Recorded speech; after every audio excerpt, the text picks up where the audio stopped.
Hello everyone, આપણે સૌએ Covishield vaccine લીધી છે. કોવિશિલ્ડ બનાવનારી કંપની એસ્ટ્રાઝેનેકે હમણાં કોર્ટમાં સ્વીકાર્યું છે કે તેનાથી એક rare side effect thrombosis with thrombocytopenia થઈ શકે છે. ચાલો થોડા એના વિશે માહિતી મેળવીએ. થ્રોમ્બોસિસ એટલે કે શરીરમાં રહેલી રક્તવાહિનીમાં લોહી જ્યારે ગંઠાઈ જાય ત્યારે એને આપણે ક્લોટ કહીએ છીએ અથવા થ્રોમ્બસ કહીએ છીએ. એ થ્રોમ્બસ જ્યારે રક્તવાહિનીમાંથી છૂટું પડે તો એને એમ્બોલસ કહીએ છીએ. એ એમ્બોલસ જ્યારે શરીરની નાની નાની રક્તવાહિનીઓમાં પહોંચે તો એના લીધે હૃદયમાં હાર્ટ એટેક આવી શકે છે, મગજમાં બ્રેઇન સ્ટ્રોક થઈ શકે છે.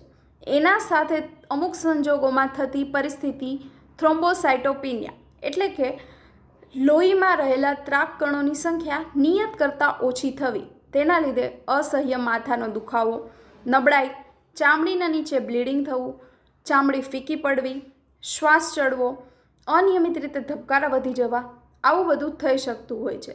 આના પરિણામ રૂપે હાર્ટ સ્ટ્રોક આવવો, બ્રેઇન સ્ટ્રોક આવવો, હાર્ટ એટેક આવવો અથવા તો કિડની ડેમેજ થવી, આ બધી પરિસ્થિતિઓ થઈ શકતી હોય છે. પરંતુ આ કોઈ બીમારી નથી, આ એક સિન્ડ્રોમ છે. એટલે કે અલગ અલગ લક્ષણો એકસાથે જોવા મળે એવી એક પરિસ્થિતિ છે. આ એક રેર સાઇડ ઇફેક્ટ છે, કોઈ કોમન સાઇડ ઇફેક્ટ નથી. જો કોમન સાઇડ ઇફેક્ટ હોત તો આજે આપણી સાથેના લાખો અથવા હજારો લોકો મૃત્યુ પામી શક્યા હોત, પરંતુ એવું થયું નથી.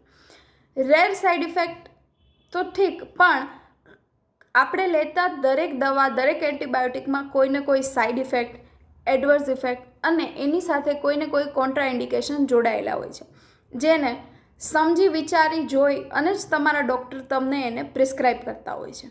કોવિશિલ્ડ એ સામાન્ય પરિસ્થિતિમાં બનેલી વેક્સિન નથી, એ હંગામી ધોરણે બનેલી વેક્સિન છે. સામાન્ય રીતે કોઈ વેક્સિનને બધા ક્લિનિકલ ટ્રાયલ્સ ફોલો કરી, બધા પ્રોટોકોલ્સ અને પ્રોસેસ ફોલો કરી અને સામાન્ય જનતા સુધી આવતા 1 કે 2 દાયકા થતા હોય છે. પરંતુ એક પેન્ડેમિકની સ્થિતિમાં બનેલી વેક્સિન છે, જેણે આપણને લોકોને હંગામી ધોરણે હર્ડ ઇમ્યુનિટી ડેવલપ કરવામાં મોટો ફાળો આપ્યો છે.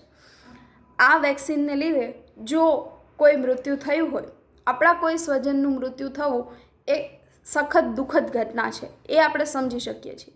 પરંતુ એના લીધે વેક્સિનને ક્રિટિસાઇઝ કરવી અથવા તો આપણને સત્તામાં રહેલી સરકાર અથવા તંત્ર સાથે કોઈ અણગમો, કોઈ રોષ હોય અને એના માટે થઈને કોઈ વેક્સિનને ક્રિટિસાઇઝ કરવી, જેનાથી લોકોમાં ડરનો માહોલ ઉત્પન્ન કરવો અને લોકોમાં ભય આવે એવું પ્રયત્ન કરવો એ યોગ્ય નથી.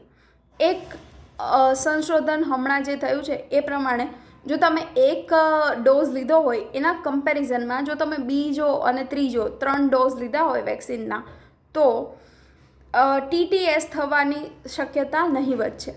તો ચાલો આપણે આ વિશે માહિતી ફેલાવીને લોકોને જાગૃત કરીએ અને કોવિશિલ્ડથી લીધી હોય તો પછી ડરવાનું બંધ કરીએ. જય હિન્દ, જય ભારત.